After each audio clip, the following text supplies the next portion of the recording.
नमस्कार, next 9 news देख रहे हैं आप। मैं हूं आपके साथ प्रांशी राठौर।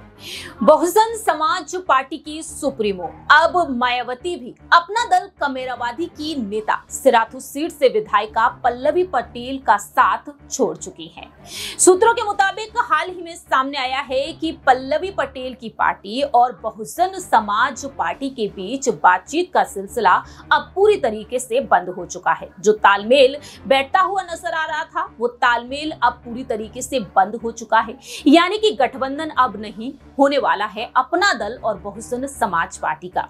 ऐसे में सवाल ये उठते हैं कि सपा मुखिया अखिलेश यादव से नाराज पल्लवी पटेल क्या अब रुख करती हुई नजर आएंगी एनडीए की तरफ? क्या वाकई में एनडीए गठबंधन में शामिल होती हुई वह देखी जाएंगी? ये सवाल इस वजह से उठते हैं। दरअसल बीते पिछले कुछ दिनों पहले ही पल्लवी पटेल ने एक प्रेस कॉन्फ्रेंस बुलाई और इस प्रेस कॉन्फ्रेंस में खुलकर उन्होंने अपनी बात रखी।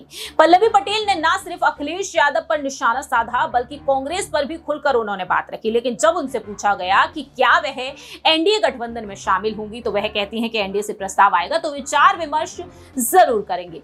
पल्लवी ने क्या कुछ कहा, सुनिए जरा। की राजनीति जो है ना, पल्लवी पटेल अपना दल नहीं करते। हम लोग तथ्य की राजनीति करते हैं और हम लोग जो बिना किसी लगाम के चलने वाली भीड़ है, जो बिकाऊ भीड़ है, उसका नेतृत्व नहीं करते।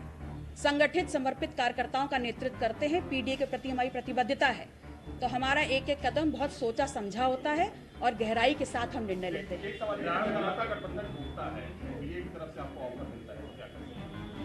देखिए, हम राजनीतिक पार्टी हैं और राजनीतिक पार्टी होने के नाते हम राजनीति तो अभी भी कर रहे थे, कल भी करेंगे, परसों भी करेंगे। हालांकि एनडीए की तरफ से आज तक कोई प्रस्ताव नहीं है, लेकिन अगर आगे होगा तो इसका निर्णय पार्टी लेगी। रामगोपाल यादव कह रहे हैं कि अगर आप जा रहे हैं तो जाए, उनको कोई फर्क नहीं पड़ता।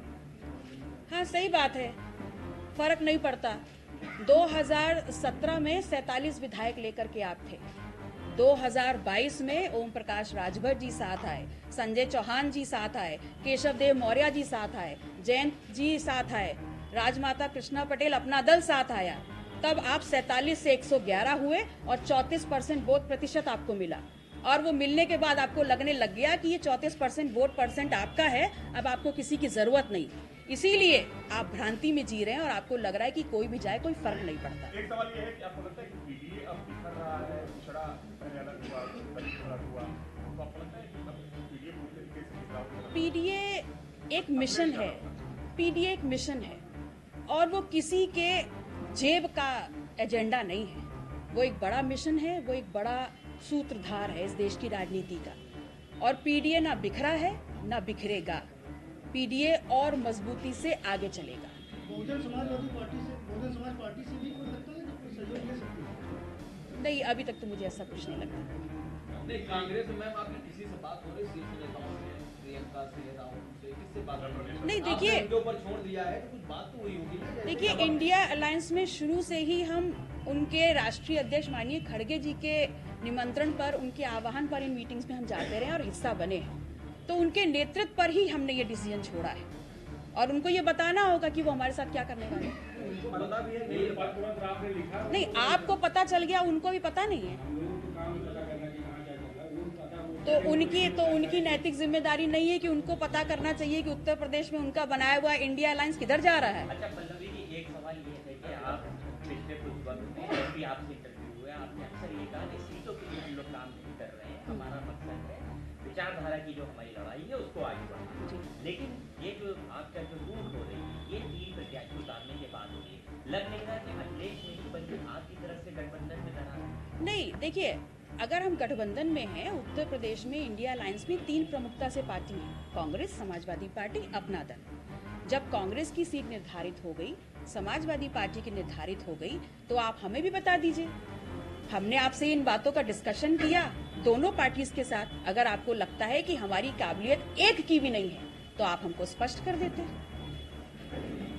तब आप मुतमईन रहेंगे अगर कोई भी सीट मिलती है तब आप साथ में रहेंगे? देखिए, मैं पुनः अपनी उसी बात को कहूंगी कि सीटों गठबंधन में आने के लिए, गठबंधन धर्म निभाने के लिए और अपने जो आपका सूत्र है पीडीए को आगे पहुंचाने के लिए अगर थोड़ी ऊपर नीच करनी पड़ती है तो वो हर पार्टी का सामंजस्य बैठाने का काम होता है, उनकी जिम्मेदारी होती है। हमने अगर हम सिर्फ 2 ही करना चाहते तो हम 3 डिक्लेयर क्यों करते? अपना दल का जनाधार बहुत बड़ा है, मैं और सीटें भी कर सकती थी, हमारा राष्ट्रीय नेता तो और सीटें भी कर सकता था। कहा जा रहा है कि आपकी वार्ता समाजवादी पार्टी को इस समय हो नहीं रही है, इसलिए आपने सीधे से ऐलान किया कि वो लोग वार्ता करें। मैंने तो अभी आपके सामने कहा कि वार्ता के लिए हम हमेशा ओपन हैं, और हमने अपनी बात शुरू करते वक्त भी कहा कि ये 3 सीटें हमने वही डिक्लेयर की हैं। आपने सुना कि किस तरह से पल्लवी पटेल ने यहाँ पर डंके की चोट पर अपनी बात रखी। अब सवाल यहाँ पर ये खड़े होते हैं कि आखिरकार पल्लवी क्या वाकई में एनडीए गठबंधन की तरफ रुख करना चाहेंगी? दरअसल आपको बता दें कि कुछ दिनों पहले ही मायावती ने पल्लवी पटेल को ऑफर दिया, अपना दल कमेरावादी की राष्ट्रीय अध्यक्ष कृष्णा पटेल को ऑफर दे दिया कि यदि आप हमारे साथ आते हैं तो आप फूलपुर या फिर इलाहाबाद सीट से हमारी पार्टी के सिंबल पर चुनाव लड़ सकते हैं। यदि ऐसा नहीं है, आप अपनी पार्टी के सिंबल पर भी चुनाव लड़ सकते हैं और हम आपको समर्थन देंगे, लेकिन औपचारिक घोषणा नहीं की जाएगी। और अब देखा जाए यहाँ पर तालमेल बैठाना बंद हो चुका है। मायावती अब यहाँ से इनकार करती हुई नजर आ रही है, यानी कि पल्लवी पटेल का साथ अब मायावती ने भी छोड़ दिया है। और ऐसे में अखिलेश यादव की जो मुश्किलें कई हद तक बढ़ती हुई नजर आ रही थी, वो मुश्किलें कम हो चुकी हैं। अब सवाल यही उठते हैं कि पल्लवी पटेल अखिलेश यादव से नाराज हैं, इंडिया अलायंस को लेकर वह अपनी बात रखती हैं कि इंडिया अलायंस ये डिसाइड करेगा कि आखिरकार अपना दल कमेरावादी इस गठबंधन का हिस्सा है या फिर नहीं। तो ऐसे में अब यही देखना होगा कि आने वाले समय में एनडीए की तरफ से पल्लवी पटेल को प्रस्ताव मिलेगा। मालूम हो कि पल्लवी पटेल की बहन अनुप्रिया पटेल अपना दल सोनेलाल पार्टी को बखूबी संभाल रही है। मिर्जापुर से वह कई बार चुनाव जीतती हुई नजर आई हैं और मिर्जापुर सीट को लेकर दोनों ही बहनों में आपसी सियासी जंग भी देखने को अब मिल सकती थी। अब ऐसे में यही देखना होगा कि पल्लवी पटेल क्या वाकई में एनडीए गठबंधन की तरफ रुख करना चाहेंगी या फिर नहीं। फिलहाल इस खास रिपोर्ट में इतना ही। बाकी की तमाम अपडेट्स के लिए देखते रहिए नेक्स्ट 9 न्यूज।